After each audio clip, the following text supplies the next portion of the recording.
નમસ્કાર, ન્યૂઝ 18 ગુજરાતીમાં આપનું સ્વાગત છે। આપની સાથે હું છું કોમલ। સમાચારોની શરૂઆત કરીએ તો રાજ્યમાં હવામાનને લઈને મોટી આગાહી હવામાન વિભાગ દ્વારા કરવામાં આવી છે। હવામાનમાં મોટા ફેરફારના એંધાણ વર્તાઈ રહ્યા છે। હવામાન નિષ્ણાંત અંબાલાલ પટેલ દ્વારા આગાહી કરવામાં આવી છે તો ભર ઉનાળે માવઠું ત્રાટકશે તે પ્રકારની આગાહી કરવામાં આવી છે।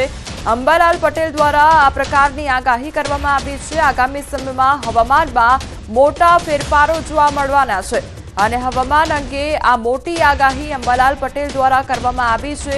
હવામાનમાં મોટા ફેરફારના એંધાણ વર્તાઈ રહ્યા છે।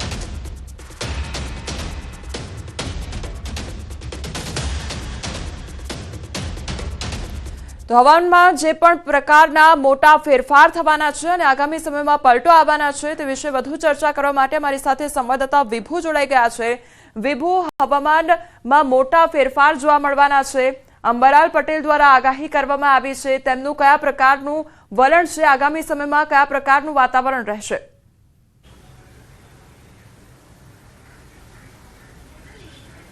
કોમલ, અત્યારે રાજ્યમાં જોઈએ તો વાતાવરણમાં પલટો છે તે જોવા મળી રહ્યો હતો। વહેલી સવારે છે ધુમ્મસભર્યું વાતાવરણ જોવા મળી રહ્યું છે અને ભેજનું પ્રમાણ પણ વધી રહ્યું છે, જેના કારણે મહત્તમ તાપમાનમાં નોંધપાત્ર ઘટાડો થયો છે અને તેના કારણે ગરમીમાંથી આંશિક રાહત મળી છે। પરંતુ ગઈકાલે પણ ભાવનગરમાં જે વરસાદ થયો હતો વાતાવરણમાં પલટાને કારણે, તો આપણી સાથે છે હવામાન નિષ્ણાંત અંબાલાલ પટેલ, જેઓની સાથે વાત કરીશું કે આગામી દિવસોમાં વાતાવરણ કેવું રહેશે। કાકા, અત્યારે તો જે રીતે તમે પહેલા પણ આગાહી કરી હતી અને કહ્યું હતું કે વાતાવરણમાં પલટો આવશે અને એ જોવા પણ મળી રહ્યો છે, હવે આગામી દિવસોમાં કેવું વાતાવરણ રહેશે? હજુ લગભગ આગામી 24 કલાકમાં હવામાનમાં પલટો આવી શકે। પૂર્વ મધ્યપ્રદેશના ભાગો, લગભગ પંચમહાલના કેટલાક ભાગો અને પૂર્વના જે ગુજરાતના મધ્યપ્રદેશના એડજોઇન્ટ ભાગોમાં ક્યાંક વાદળવાયું અથવા તો ક્યાંક વરસાદી છાંટા પડી શકે અથવા તો પવનની ગતિ વધી શકે અને સૌરાષ્ટ્રના કોઈ ભાગમાં પણ ક્યાંક છાંટાછૂટી કે વાદળો આવી શકે। ક્વચિત કોઈ ભાગમાં ગાજવીજ થઈ શકે અને કચ્છના ભાગોમાં પણ પવનનું જોર રહે। એટલે હમણાં આગામી 24 કલાકમાં હજુ હવામાનમાં પલટો આવશે, પરંતુ ઉલ્લેખનીય છે કે તારીખ 14 એપ્રિલથી પુનઃ ગરમી શરૂ થઈ જશે। જી, તો આ પુનઃ ગરમી શરૂ થઈ જશે તો કેટલા વિસ્તારોમાં કેવું પ્રકારનું તાપમાન છે રહેશે? લગભગ 14મી એપ્રિલથી મધ્ય ગુજરાતના ભાગોમાં મહત્તમ ઉષ્ણ તાપમાન 43-44 ડિગ્રી સેલ્સિયસ જેવું થઈ જવાની શક્યતા રહે। અમદાવાદ, ગાંધીનગરમાં પણ ગરમી રહે। આ ઉપરાંત ઉત્તર ગુજરાતના ભાગોમાં પણ 42-43 ડિગ્રી સેલ્સિયસ જેવું મહત્તમ ઉષ્ણ તાપમાન થઈ શકે। પંચમહાલના ભાગોમાં પણ ગરમી રહે। તદ ભાગોમાં પણ મહત્તમ ઉષ્ણ તાપમાન લગભગ 41-42 કે 43 ડિગ્રી જેવું થઈ શકે। કચ્છના ભાગોમાં પણ મહત્તમ ઉષ્ણ તાપમાન 41 ડિગ્રી સેલ્સિયસ જેવું થવાની શક્યતા રહે, ક્વચિત વધી શકે। રાજકોટના ભાગોમાં પણ મહત્તમ ઉષ્ણ તાપમાન 41-42 ડિગ્રી સેલ્સિયસ જેવું થઈ શકે। જી કાકા, તો આ ગરમીનું પ્રમાણ વધશે તો હવે લાગે છે કે એપ્રિલમાં વારંવાર આ રીતના પલટા છે તે વાતાવરણમાં જોવા મળશે?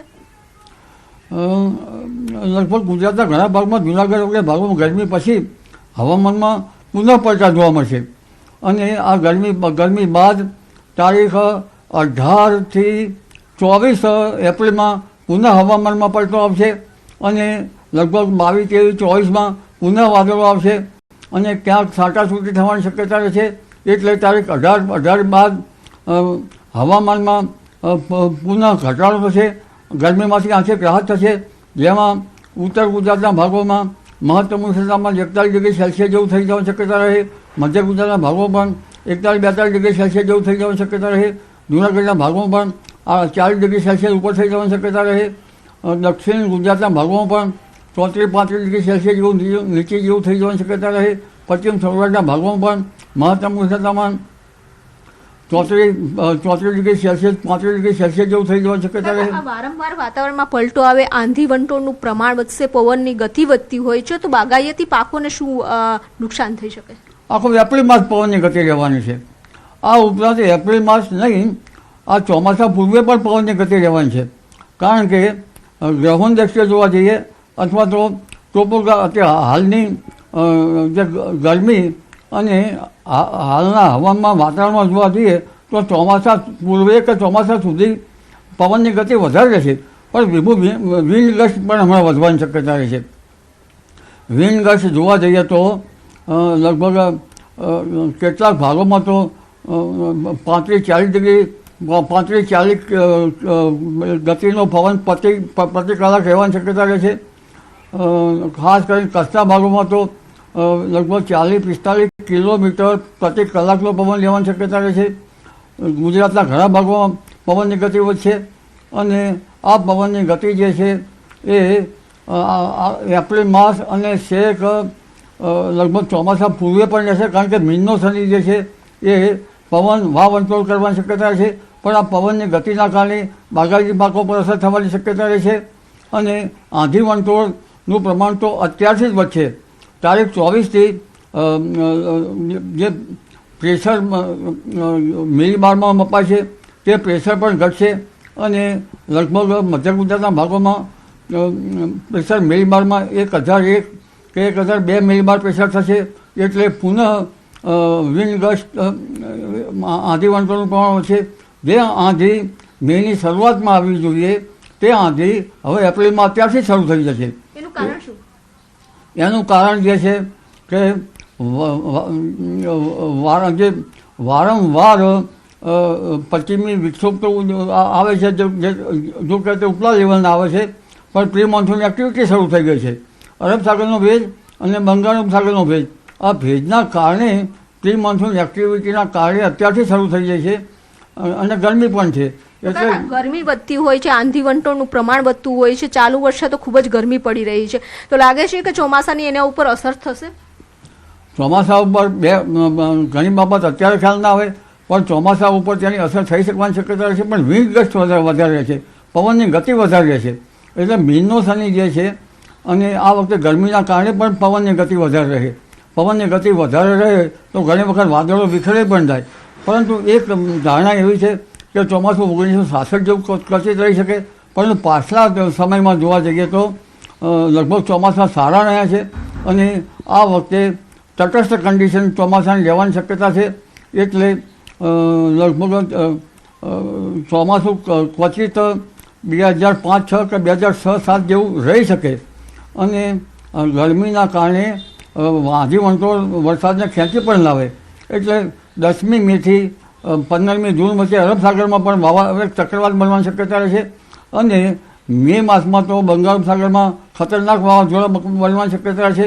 સમુદ્રનું તાપમાન ઊંચું જશે, જેના કારણે આ વખતે લગભગ રોહિણી નક્ષત્રમાં વરસાદ આવી જવાની શક્યતા રહે છે અને કચ્છે ચોમાસું નબળું ન રહી શકે એવું અત્યારનું અનુમાન કરી શકાય. કારણ કે આ વખતે વરસાદ મેઘના વાદળો બરાબર બન્યા નથી. એટલે જે દેશના અંદરના ભાગોમાં જે ભિન્ન ભાગોમાં લો પ્રેશર થાય તેના કારણે વરસાદ આવવાની શક્યતા રહે છે. બંગાળ ઉપસાગરનો ભેજ અને અરબી સમુદ્રનો ભેજ અથવા તો ઉપસાગરમાં બનતા વાવાઝોડા બંગાળ ઉપસાગર અને અરબ સાગરમાં તેની આંખ ભૂભાગો પર જવાની શક્યતા રહે છે. અરબ સાગરમાં પણ જવાની શક્યતા રહે છે, જેના કારણે બંને બાજુનો ભેજ ભૂભાગોમાં આવતા એકાએક વરસાદ આવવાની શક્યતા રહે છે. અલબત્ત વરસાદ ભિન્ન ભાગોમાં થવાની શક્યતા રહે છે. આમ છતાં આ ચોમાસું જે છે એ હાલની ગતિવિધિ જોતાં નબળું આવી શકવાની શક્યતા ગણી શકાય નહીં.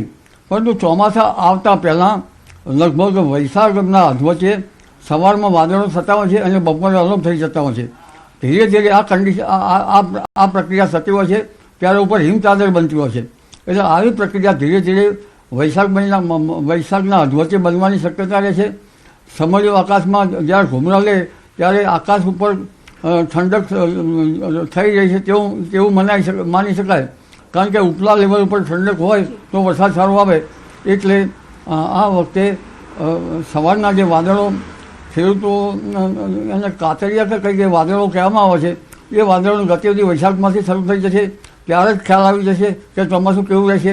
પરંતુ ચોમાસું એકંદરે નબળું રહેવાની શક્યતા આ વખતે ઓછી છે. ભિન્ન ભાગોમાં બનતા લો પ્રેશરના કારણે ચોમાસું સારું આવશે. અલબત્ત ગુજરાતના કેટલાક ભાગમાં ચોમાસું સારું પણ રહી શકે છે. તો આ હતા અમરલાલ પટેલ. તેઓએ કહ્યું છે કે એપ્રિલ મહિનામાં ગરમી વધશે, ફરી એક વખત વાતાવરણમાં પલટો આવશે અને એટલે કે વારંવાર છે હવામાનમાં પલટા છે જોવા મળશે. જે વિભુ સમગ્ર માહિતી બદલ આપનો આભાર. આગામી સમયમાં તાપમાન ઘટતું જોવા મળી રહ્યું છે, ત્યારે બીજી તરફ હવે માવઠાને લઈને આગાહી કરવામાં આવી છે. આ તરફ દાહોદ જિલ્લાના વાતાવરણમાં પલટો જોવા મળ્યો છે. ભર ઉનાળે વરસાદી ઝાપટા પડ્યા છે. શહેર સહિત આસપાસના વિસ્તારોમાં વહેલી સવારે હળવો વરસાદ વરસ્યો છે. જિલ્લામાં વાદળછાયું વાતાવરણ છવાયું છે. તો દાહોદમાં ભર ઉનાળે વરસાદી ઝાપટું પડ્યું છે અને વાતાવરણમાં એકાએક પલટો આવ્યો છે. તો કેટલાક વિસ્તારોમાં વહેલી સવારે હળવો વરસાદ વરસ્યો, તો અત્યારે વાદળછાયું વાતાવરણ છવાયું છે. તો દાહોદમાં ભર ઉનાળે અત્યારે માવઠું પડ્યું છે અને વરસાદ વરસ્યો છે. વહેલી સવારે કેટલાય એવા વિસ્તારો કે જ્યાં આગળ ઝાપટું પડ્યું હતું, અત્યારે દાહોદ વિસ્તારમાં વાદળછાયું વાતાવરણ છવાયું છે. બીજી તરફ લોકો ઠંડક અનુભવી રહ્યા છે. આ તરફ ગઈકાલે ભાવનગરના કેટલાક વિસ્તારોમાં વીજળીના કડાકા સાથે માવઠું ત્રાટક્યું હતું. શહેરના અનેક વિસ્તારોમાં કમોસમી વરસાદ વરસ્યો. બપોર બાદ શહેરના વાતાવરણમાં પલટો આવ્યો હતો. માવઠું થતાં લોકોને ગરમીથી રાહત મળી છે, પરંતુ ખેડૂતોની ચિંતામાં વધારો થયો છે.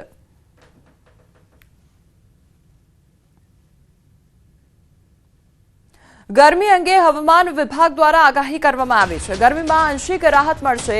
2 દિવસ ગરમીમાંથી રાહત મળશે. 2 થી 3 ડિગ્રી તાપમાન ઘટશે. તો 15 એપ્રિલથી ફરી ગરમીનું જોર વધશે. 15 થી 17 એપ્રિલ દરમિયાન હીટવેવની આગાહી કરવામાં આવી છે. સૌરાષ્ટ્ર, કચ્છ, ઉત્તર ગુજરાતમાં 15 થી 17 એપ્રિલ દરમિયાન હીટવેવની આગાહી કરવામાં આવી છે.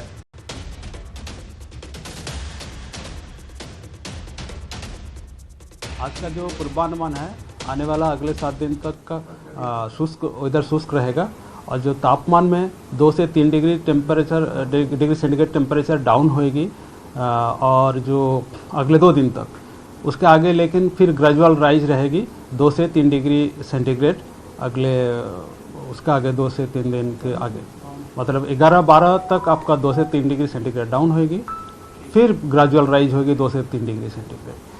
और हम 15, 16, 17 अप्रैल को फिर हीट वेव का वार्निंग दे रहा है आइसोलेटेड प्लेसेस में, सौराष्ट्र कोस्ट और गुजरात रीजन के जो नॉर्दर्न क्षेत्र है उसमें दे रहा है. इसमें जो डिस्ट्रिक्ट हमारा अभी बोर्ड है, सौराष्ट्र कोस्ट में कच्छ आ रहा है और जो उत्तरीय गुजरात क्षेत्र की बनासकांठा, साबरकांठा है 15 तारीख को, और 16 को उसके साथ फिर राजकोट भी ऐड हो रहा है.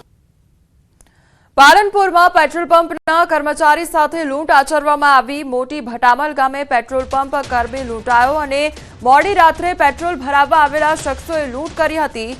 પેટ્રોલ પંપ કર્મીના ગળા પર કુહાડી ભરાવી 25,000ની લૂંટ આચરવામાં આવી હતી. લૂંટ કર્યા બાદ 4 બુકાનીધારી બાઇક પર નાસી છૂટ્યા હતા. પીડિત પેટ્રોલ પંપ કર્મી વિક્રમભાઈ નરસિંહભાઈ ઘડિયાએ ઘટનાની જાણ પોલીસને કરતા પોલીસે અજાણ્યા શખ્સો સામે ગુનો દાખલ કરી વધુ તપાસ હાથ ધરી છે. તો પેટ્રોલ પુરાવા માટે આ લોકો આવ્યા હતા અને પેટ્રોલ પંપ પર ચોરી આચરવામાં આવી હતી. તો પેટ્રોલ પંપના જે કર્મચારી છે તેની સાથે લૂંટ આચરવામાં આવી હતી અને લગભગ 25,000ની ઉઠાંતરી કરવામાં આવી હતી.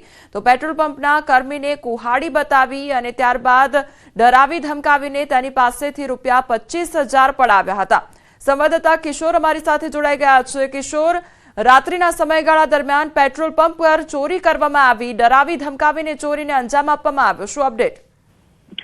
ચોક્કસથી આપણે જણાવી દઉં કે પાલનપુરના મોટી બરમાર ગામે પેટ્રોલ પંપ કર્મીને માર મરાવી તેના પાસે જે પૈસા હતા તે લૂંટી લેવાયા હતા અને આ સમગ્ર જે ઘટના છે તે સીસીટીવીમાં કેદ થઈ હતી અને સીસીટીવીના ફૂટેજ જે છે તે અત્યારે વાયરલ થયા છે. પાલનપુરના મોટા ભટામલ ગામે જે પેટ્રોલ પંપ આવેલો છે ત્યાં મોડી રાત્રે પેટ્રોલ ભરાવા આવેલ શખ્સોએ પેટ્રોલ ભરનાર જે કર્મી છે તેના ગળા પર કુહાડી ભરાવીને 25,000ની જે લૂંટ ચલાવી હતી અને લૂંટ કર્યા બાદ આ 4 બુકાનીધારી બાઇક પર નાસી છૂટ્યા હતા. પેટ્રોલ પંપના જે કર્મી છે વિક્રમભાઈ નરસિંહભાઈ ઘડિયાએ આ ઘટનાની જાણ પોલીસને કરતા પોલીસે અત્યારે તો અજાણ્યા ઈસમો સામે સીસીટીવી ફૂટેજના આધારે વધુ તપાસ હાથ ધરી છે. કોમલ. જી કિશોર, સમગ્ર માહિતી બદલ આપનો આભાર. ઉના શહેરની ગલીઓમાં સિંહણના આટાફેરા જોવા મળ્યા છે અને જસરાજ ટાઉનશીપમાં સિંહણના આટાફેરા જોવા મળ્યા. રાત્રિ દરમિયાન સિંહણે સોસાયટીમાં લટાર મારી. સિંહણના આટાફેરાથી લોકોમાં ફફડાટ ફેલાયો છે. ઘણા સમયથી ઉના શહેરના વિવિધ વિસ્તારોમાં સિંહ, દીપડાઓ સહિતના રાની પશુઓની અવરજવર સતત જોવા મળી રહી છે. તો હજુ થોડા સમય પહેલા એક સ્કૂલમાં સિંહ જોવા મળ્યો હતો અને ફરી એકવાર સિંહણના આટાફેરા જોવા મળ્યા છે, જેના કારણે લોકોમાં ફફડાટ ફેલાયો છે. સંવાદદાતા દિનેશ અમારી સાથે જોડાઈ ગયા છે. દિનેશ, સિંહણના આટાફેરા જોવા મળી રહ્યા છે, લોકોમાં કેટલો ડરનો માહોલ? જી બિલકુલ કમલ, ખાસ કરીને ઉના શહેરની અંદર છેલ્લા 1-2 મહિનાથી દીપડાઓ અને સિંહો છે તેમના આટાફેરા જોવા મળી રહ્યા છે. ખાસ કરીને થોડા દિવસો પહેલા એક શાળા છે તેમના કમ્પાઉન્ડમાં સિંહણ ઘૂસી ગઈ હતી અને થોડા દિવસો પહેલા 1-2 દીપડાઓ છે તેમના પણ સીસીટીવી સામે આવ્યા હતા. જોકે આ પ્રકારના વન્ય પ્રાણીઓને અવરજવરને લઈ અને ઉના શહેરના જે લોકો છે તેમાં ક્યાંક ને ક્યાંક ભય ફેલાયેલો છે. લોકોની માંગ હવે ઉઠી છે કે આ જે વન્ય પ્રાણીઓ છે તેમને ગીર જંગલની અંદર ખેદાડવામાં આવે. કોમલ. જી દિનેશ, સમગ્ર માહિતી બદલ આપનો આભાર.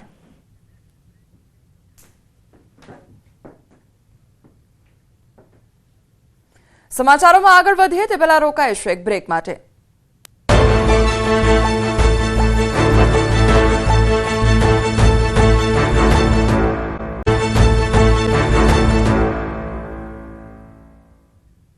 બ્રેક બાદ આપનું સ્વાગત છે. સમાચારમાં આગળ વધીએ તો સુરતમાં ગાંજાનો મોટો જથ્થો ઝડપાયો છે. 18 કિલોથી વધુ પ્રતિબંધિત ગાંજો ઝડપાયો છે. વિદ્યાર્થીનો ઉપયોગ કરી ગાંજાની હેરાફેરી કરવામાં આવી રહી હતી. સારોલી પોલીસે 2 શખ્સોની ધરપકડ કરી છે. તો નિયોલ ચેકપોસ્ટ ખાતેથી બંનેને ઝડપી પાડવામાં આવ્યા છે. અન્ય 2 આરોપીને પોલીસે વોન્ટેડ જાહેર કર્યા છે. ઝડપાયેલા 2 આરોપી પૈકી એક વિદ્યાર્થી હોવાનું સામે આવ્યું છે. તો પોલીસે 2 લાખથી વધુનો મુદ્દામાલ કબજે કર્યો છે.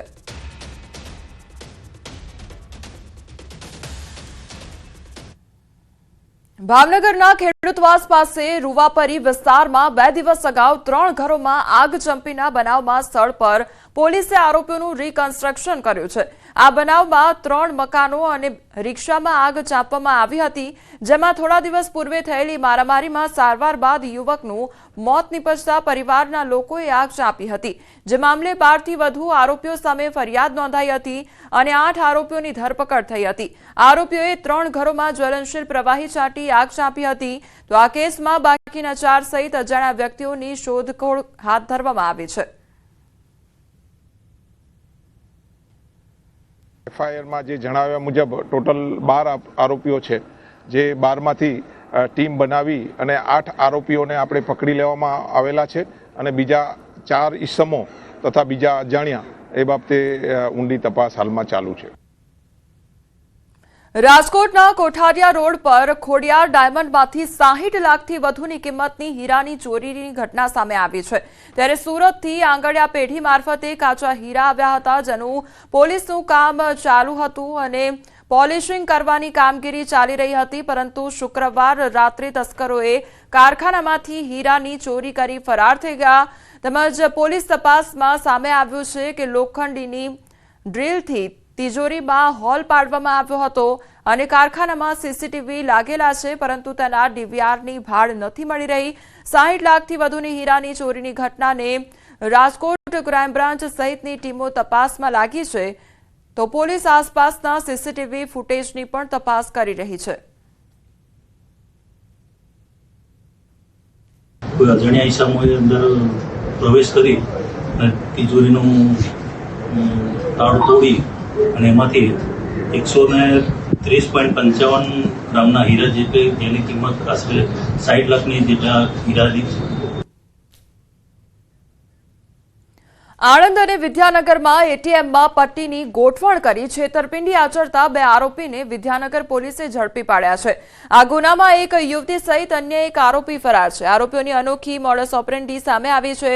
એટીએમમાં નાણાં ઉપાડવા જતા ગ્રાહકોને ખાતામાંથી નાણાં ડેબિટ થઈ જતા, પરંતુ રૂપિયા એટીએમ મશીનમાંથી નીકળતા નહોતા, કારણ કે આરોપીઓ પૈસા નીકળવાની જગ્યાએ ટેપ મારી રાખતા હતા. તો ગ્રાહકના ગયા બાદ ટેપ ખોલી પૈસા ઉપાડી લેતા હતા. ખાતામાંથી રકમ કપાતા અને એટીએમમાંથી નાણાં ન મળતા ગ્રાહકોએ બેંકમાં ફરિયાદ કરી હતી, જે બાદ બેંકના મેનેજરે પોલીસ ફરિયાદ નોંધાવી હતી. પોલીસે આરોપીઓ પાસેથી કાર સહિત 51,000ની રોકડ કબજે કરી કાયદેસરની કાર્યવાહી આરંભી છે.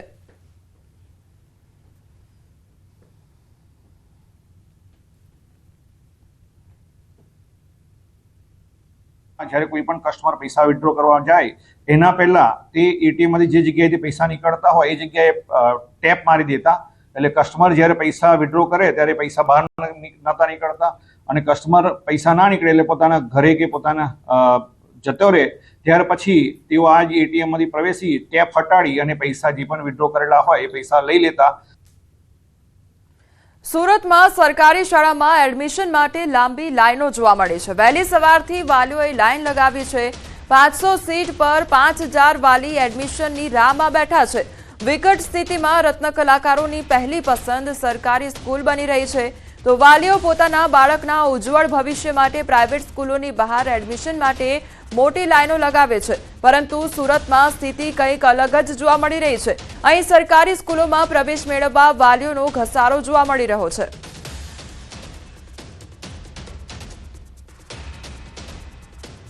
નવા સત્રની શરૂઆત થતાની સાથે દરેક વાલીઓ પોતાના બાળકને એડમિશન માટે સ્કૂલની બહાર લાઈન લગાવતા હોય છે. દ્રશ્ય જોઈ શકાય છે, વાલીઓએ લાઈન લગાવી છે, પણ આ લાઈન ચોક્કસ એડમિશન માટે છે, પણ ખાનગી સ્કૂલ નહીં, સુરત મહાનગર સંચાલિત પ્રાથમિક શિક્ષણ સમિતિની જે સરકારી સ્કૂલ છે તેના માટે. કારણ કે સુરતના મોટા વરાછા વિસ્તારમાં આવેલી શાળા ક્રમાંક 346 અને 334 આ બે શાળા એવી છે કે જ્યાં વાલીઓ એડમિશન માટે દર વર્ષે લાઈન લગાવે છે. આપણી સાથે શાળાના આચાર્ય છે, આપણે પહેલાં એની સાથે વાત કરવાનો પ્રયાસ કરીશું. શું કેવું છે આપનું નામ? ચેતન હિરપરા. ચેતનભાઈ, દર વર્ષની જેમ આ વર્ષે બી તમારી શાળાની બહાર લાઈનો લાગી છે. કેમ લોકો ખાનગી શાળા છોડી સરકારી શાળામાં આવી રહ્યા છે અને લાઈન લગાવી રહ્યા છે? હું કોઈ શાળાની કમ્પેરિઝન નહીં, પણ હું એટલું ચોક્કસ કહીશ કે શિક્ષણમાં આપણે કંઈક અવળા રસ્તે હતા. ભાઈ શિક્ષણ કેવું હોવું જોઈએ, તો આપણે માત્ર અને માત્ર એમની માર્કશીટમાં પર્સન્ટેજ આવે, સારા ટકા આવે, એ જ જોતા હતા. શિક્ષણ એટલે એનું સર્વાંગીણ વિકાસ હોવો જોઈએ. બાળકના તમામ પાસાઓ છે એ બહાર આવે, એની સ્કિલ બહાર આવે.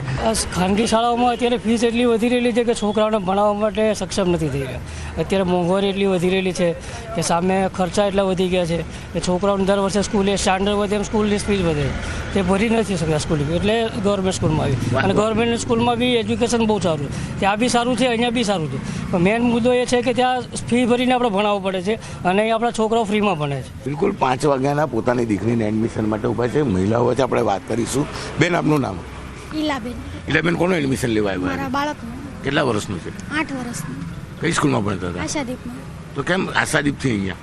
ત્યાં ફી બહુ વધારે હતી, એના કારણે અહીંયા તો કાંઈ કોઈ છે નહીં, અહીંયા એજ્યુકેશન પણ સારું છે, અમારા નજીક પડે એટલા માટે અહીં એડમિશન લેવાય. બિલકુલ જે પ્રકારે મોંઘવારી વધી રહી છે ત્યારે બીજી બાજુ કહી શકાય ફીનો જે માર છે તેને લઈને વાલીઓ હવે કહી શકાય ખાનગી શાળામાંથી સરકારી શાળામાં આવી રહ્યા છે. અને સરકારી આ એક એવી શાળા છે કે જ્યાં અભ્યાસ સાથે સંસ્કારનું સિંચન થાય છે. દર વર્ષે અહીંયા આ પ્રકારની લાઈનો લાગે છે. 600 બાળકોને એડમિશનની સામે 5000 બાળકોનું વેઇટિંગ છે. એટલે કહી શકાય કે હવે સરકારી શાળાઓનું અભ્યાસનું ધોરણ એટલું ઊંચું થયું છે કે વાલીઓ ખાનગી શાળામાંથી બાળકોને સરકારી શાળામાં પ્રવેશ અપાવી રહ્યા છે. કેમેરામેન જીગર ગુગલ સાથે કીર્તેશ પટેલ, ન્યૂઝ 18 ગુજરાતી, સુરત. વડોદરામાં અકોટા સ્ટેડિયમ ખાતે બિહારી દિવસ ઉજવાશે. 13 એપ્રિલે બિહાર સ્થાપના દિવસ નિમિત્તે બિહારી દિવસ ઉજવાશે. આ કાર્યક્રમમાં મુખ્યમંત્રી ભૂપેન્દ્ર પટેલ પણ ઉપસ્થિત રહેશે. એક ભારત શ્રેષ્ઠ ભારત અંતર્ગત કાર્યક્રમનું આયોજન કરવામાં આવ્યું છે. વડોદરામાં વસેલા બિહારી સમાજના લોકો સાથે સાંસ્કૃતિક આદાન પ્રદાન થાય તે માટે આ કાર્યક્રમનું આયોજન કરવામાં આવ્યું છે. સાથે જ સૌ લોકો ભેગા મળી બિહારનું પ્રખ્યાત વ્યંજન લીટી ચોખાનો સ્વાદ પણ માણશે. અકોટા સ્ટેડિયમ ખાતે આ કાર્યક્રમ આયોજિત થવાનો છે. ત્યાં કાર્યક્રમ થશે, સાંસ્કૃતિક કાર્યક્રમ પણ થશે અને પ્રીતિ ભોજ પણ આવેલા ભાઈઓ બહેનો માટે આયોજન કરવામાં આવેલું છે. આ કાર્યક્રમમાં આપ સૌને જણાવીને આનંદ થાય છે કે ગુજરાત રાજ્યના માન્ય મુખ્યમંત્રી શ્રી ભૂપેન્દ્રભાઈ પટેલજી આમાં ઉપસ્થિત રહેવાના છે અને બિહારના ભાઈઓ બહેનોને અમે આમંત્રણ આપીએ છીએ કે આપ જરૂર આ કાર્યક્રમમાં આવો અને પ્રીતિ ભોજમાં જે વ્યંજન, ફેમસ વ્યંજન બિહારનું છે લીટી ચોખ્ખા, એનો સાથે મળીને આપણે આ સ્વાદ ઉઠાવીએ. હાલ સમાચારોમાં બસ આટલું જ. વધુ સમાચાર માટે આપ જોતા રહો ન્યૂઝ 18 ગુજરાતી. નમસ્કાર.